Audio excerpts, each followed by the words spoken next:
Bien-aimé, je te le dis, un seul nom, pas plusieurs noms. Un seul médiateur, pas plusieurs médiateurs. Un seul sacrifice, pas plusieurs sacrifices. Un seul chemin, pas plusieurs chemins. Une seule porte, pas plusieurs portes.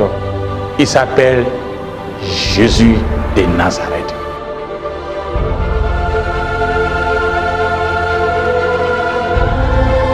Alléluia. Que le nom du Seigneur soit béni. J'ai intitulé ce message « La haine ». La haine. La haine n'est pas seulement l'absence de l'amour. La haine n'est pas seulement l'absence de l'amour. C'est un état de colère réfléchi. C'est un état de colère réfléchi et permanente qui veut faire du mal à quelqu'un. La haine n'est pas l'absence de l'amour. C'est un état de colère réfléchi et permanente qui veut faire du mal à quelqu'un. La haine. Lisons ensemble dans Genèse chapitre 25, à partir de 29, verset 29 à 34, qui dit ceci. Un jour, Jacob était en train de préparer une soupe quand Ésaü revient des champs épuisés. Il lui dit, « Laisse-moi manger de ce roux et de ce roux-là, car je n'ai peu plus, d'où le nom Édom, le roux qu'on lui donnait. » Mais Jacob lui dit, « Alors vende-moi aujourd'hui même ton droit de fils aîné. » Ésaü répondit, « Je vais mourir de faim. Qu'importe moi droit d'aînesse. Que m'importe moi droit d'aînesse. Que m'importe mon droit d'aînesse. » Jacob insista, « Permets-le moi tout de suite par serment. » Ésaü lui prêta serment et lui vendit ainsi son droit d'aînesse, c'est-à-dire son droit de fils aîné. Là-dessus, Jacob lui servit du pain et de la soupe de lentilles. Ésaü mangea et but, puis s'éleva et s'en alla. C'est ainsi que Ésaü méprisa son droit d'aînesse, qui est son droit de fils aîné. Étant adulte, lorsque les deux étaient revenus à l'âge d'adulte, Ésaü a vite vendu son droit d'aînesse à Jacob pour une assiette de soupe aux lentilles. Lorsque nous lisons Genèse chapitre 35, dans le verset 10, Dieu avait dit qu'il y aura des nations, il y aura des nations, il y aura des nations. Et le frère aîné va servir le plus petit. Josué chapitre 24, verset 3 à 4 dit ceci. « J'ai fait venir votre ancêtre Abraham au-delà du Ephraïm, au-delà de l'Euphrate, et je lui avais fait parcourir tout le pays de Canaan, et j'ai multiplié ses descendants. Je lui ai donné pour le fils Isaac, auquel j'ai donné Jacob et Ésaü, À ces derniers, j'ai attribué en propriété la région montagneuse de Séir. Et Jacob et ses fils se sont rendus en Égypte. Dans la Bible, on entend souvent les trois mots Séir, Bostra et Séla. Tous ces trois-là font référence au pays où la capitale est Édom, qui est les descendants de Ésaü. Dans Josué 24, verset 4, pas de Séir. On voit Ésaïe 43, verset 63, verset 1, pas de Bostra. Et on voit 2 Rois 14, verset 4, parle de Séla. Tous ces trois mots font référence de la capitale de Édom, qui fait partie de la descendance d'Ésaïe. Ésaü plutôt. Plus tard, aujourd'hui, on parle de Séla, qui est communément aujourd'hui appelé Petra. Petra, qui est en Grèce. Donc, dès le commencement, les descendants d'Ésaü dominaient le territoire du sud et vivaient comme des commerçants ou des agriculteurs. Lorsque le peuple d'Israël était parti en Égypte, comme Dieu avait prescrit.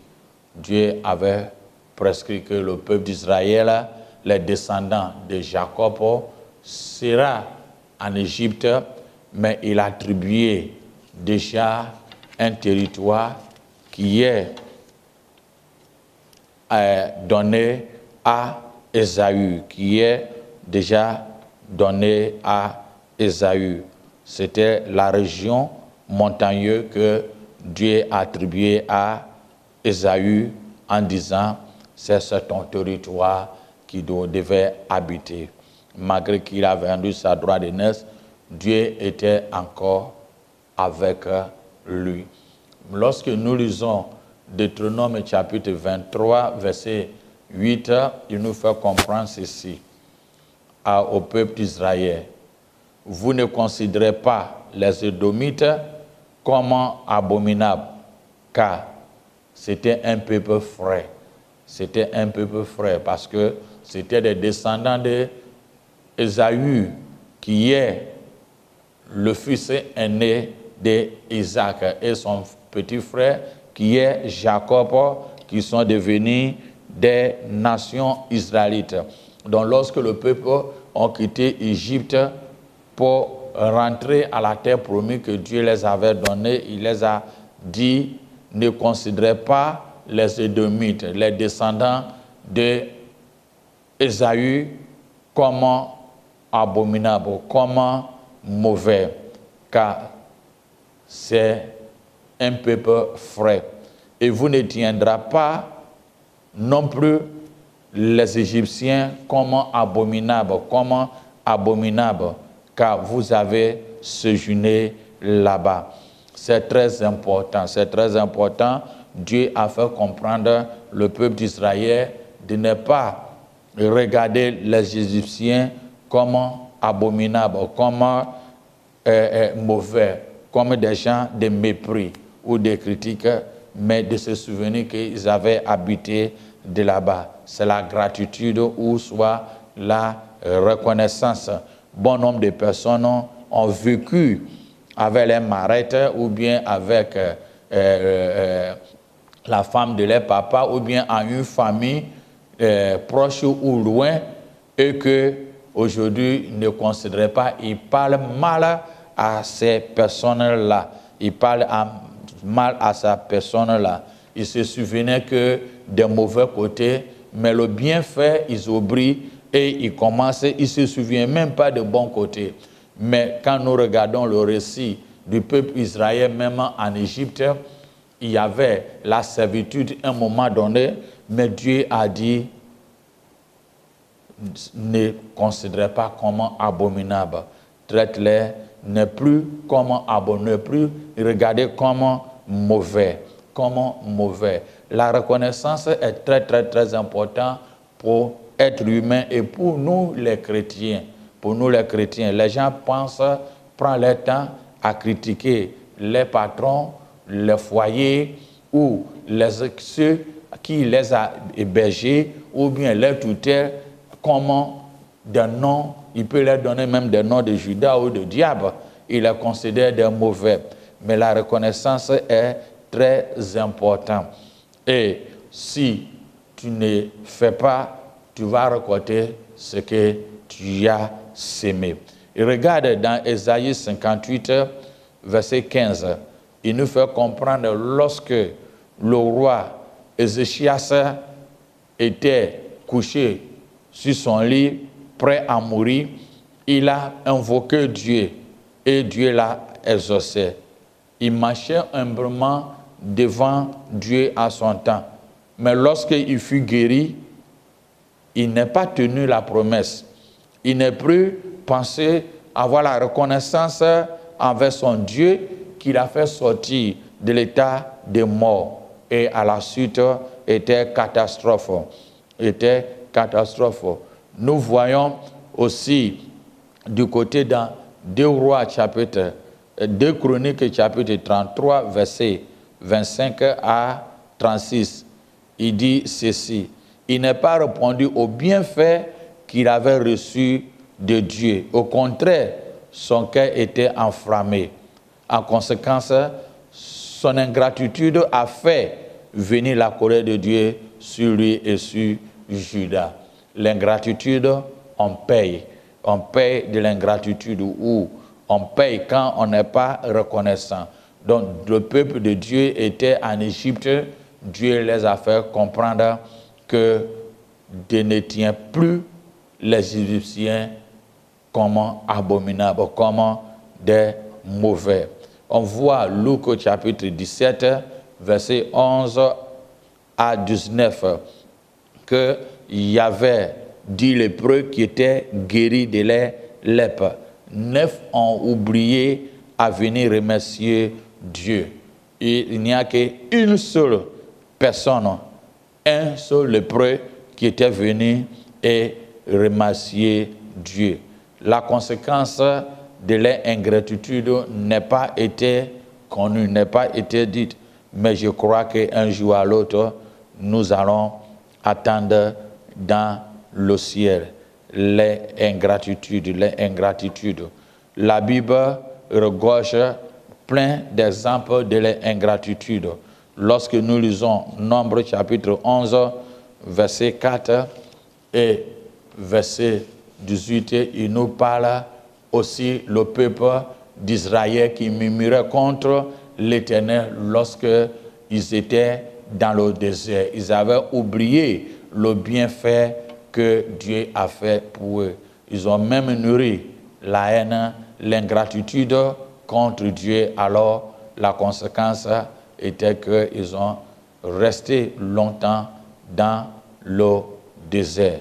Mais dans la Bible aussi, nous parle de nombreuses personnes qui ont été reconnaissants avec Dieu,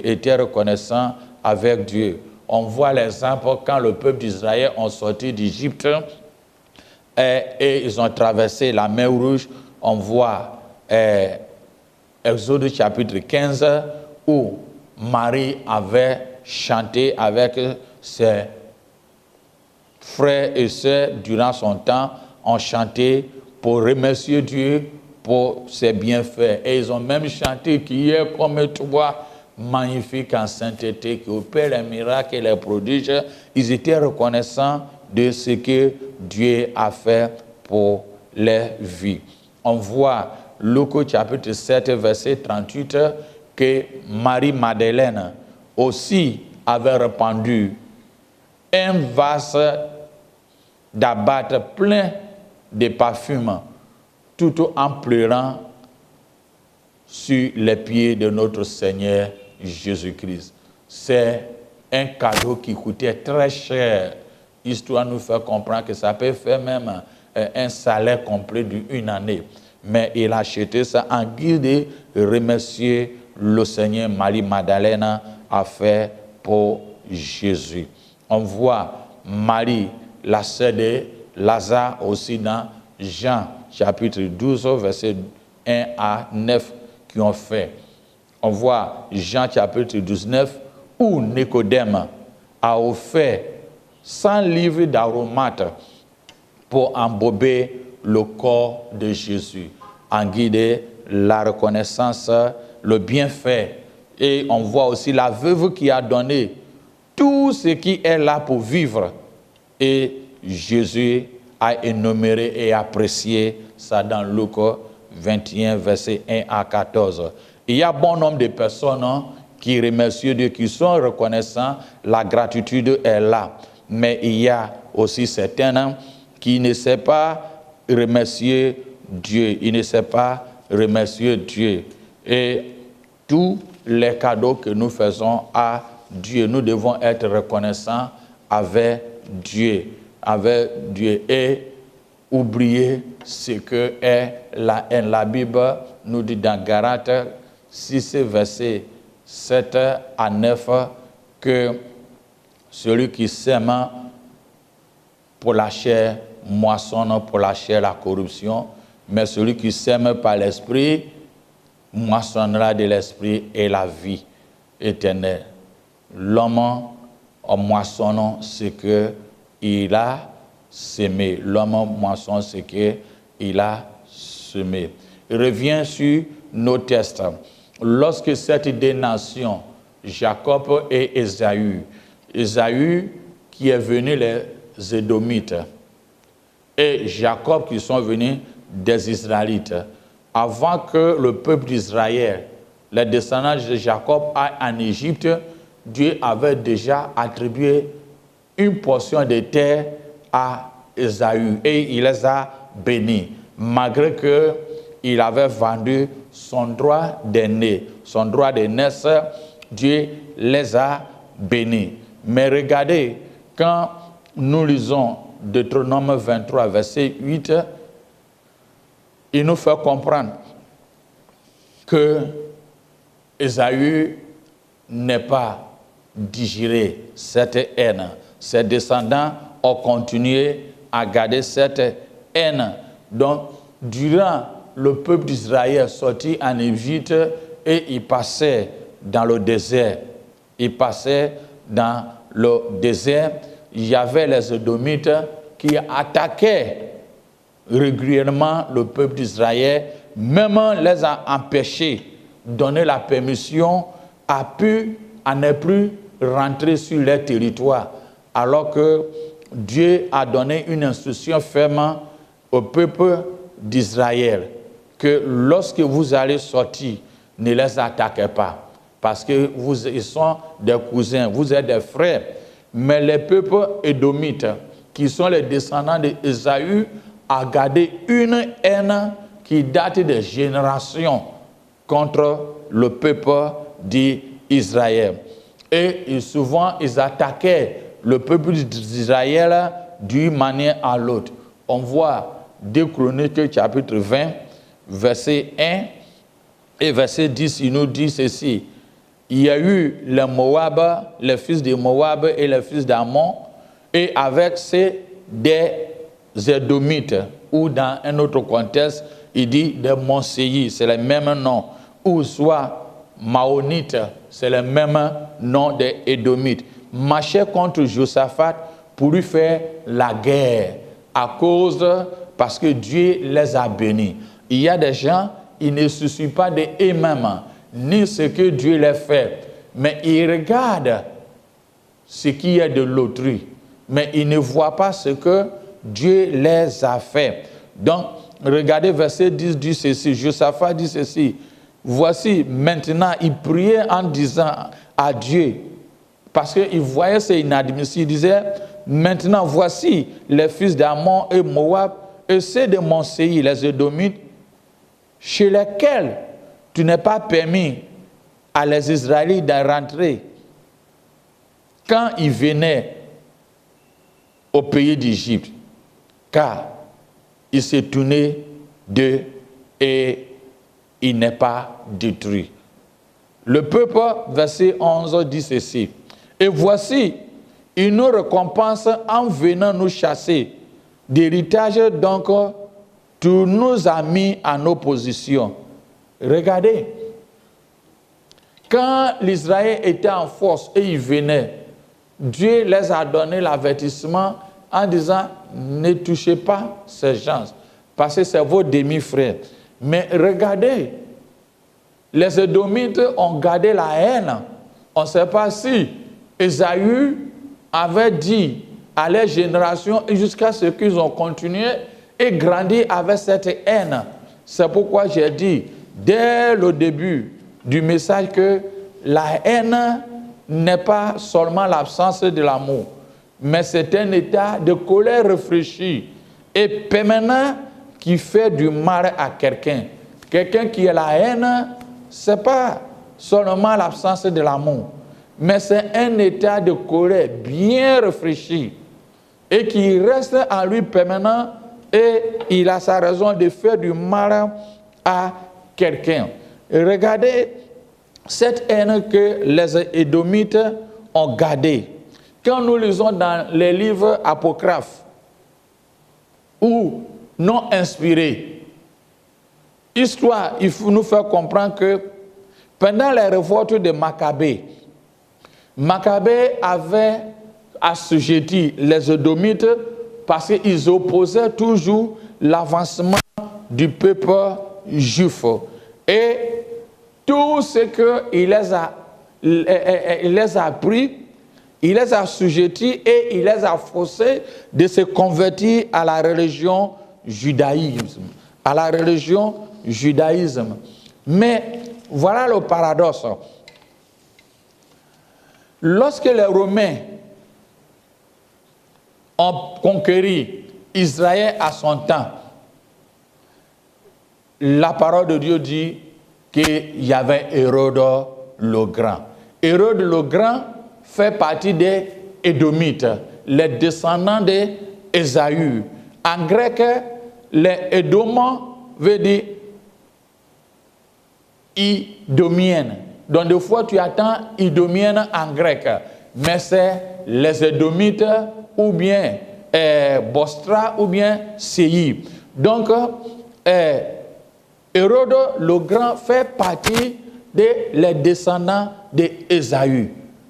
Comprenez ceci. Matthieu chapitre 2, verset 16 à 28 nous fait verset 16 à 18 nous fait comprendre que Hérode le Grand qui a fait ordonner le massacre des enfants à Bethléem afin de faire tuer Christ le nouveau-né. Voilà la haine de la génération qui ont suivi jusqu'au temps de Hérode le Grand. Le peuple d'Israël n'a jamais riposté avec les Édomites, les descendants d'Ésaü. Mais peu à peu, où sont parties cette nation a disparu.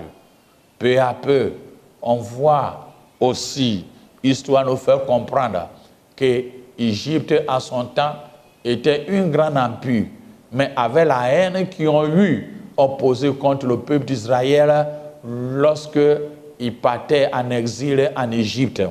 En Babylone, ils se moquaient du peuple d'Israël dans Ézéchiel, chapitre 26, nous fait comprendre. Ils se moquaient du peuple d'Israël. Alors Dieu les a châtiés en disant qu'il ne sera plus puissant encore. Quand tu touches un enfant de Dieu, quand tu touches tout ce que Dieu a fait, laissez la vengeance à Dieu lui-même. Les Édomites croyaient à détruire le peuple d'Israël, mais finalement, Israël vit. Et les Édomites, les descendants d'Ésaü, ont perdu. Ceux qui portent la haine, la vengeance, tôt et tard vont périr. Tôt ou tard vont périr. Mais à toi, le chrétien, la parole de Dieu nous dit dans Romains 12, verset 18, s'il est possible, autant que cela dépende de vous, soyez en paix avec tous les hommes. Ne vous vengez point vous-même, bien-aimés, mais laissez agir la colère. Car il est écrit, à moi la vengeance, à moi la rétribution, dit le Seigneur. Ézéchiel, Zacharie 8, chapitre 2, verset 8, dit ceci. Celui qui vous touche, touche les prunelles de son œil. Celui qui vous touche, touche les prunelles de son œil. Laissez Dieu lui-même faire vos combats. Regarde les Édomites, ils ont suivi Israël dès la génération. Quand bien même le peuple a fait 400 ans en Égypte, ils ont gardé cette haine en eux. Ils ont même planifié. Ils cherchaient que des malheurs et des malheurs.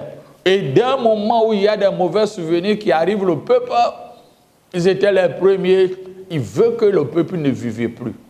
Et finalement, peu à peu, on ne parle pas d'eux. Aujourd'hui, on en voit ces choses dans nos milieux chrétiens. Même dans ce monde où nous sommes.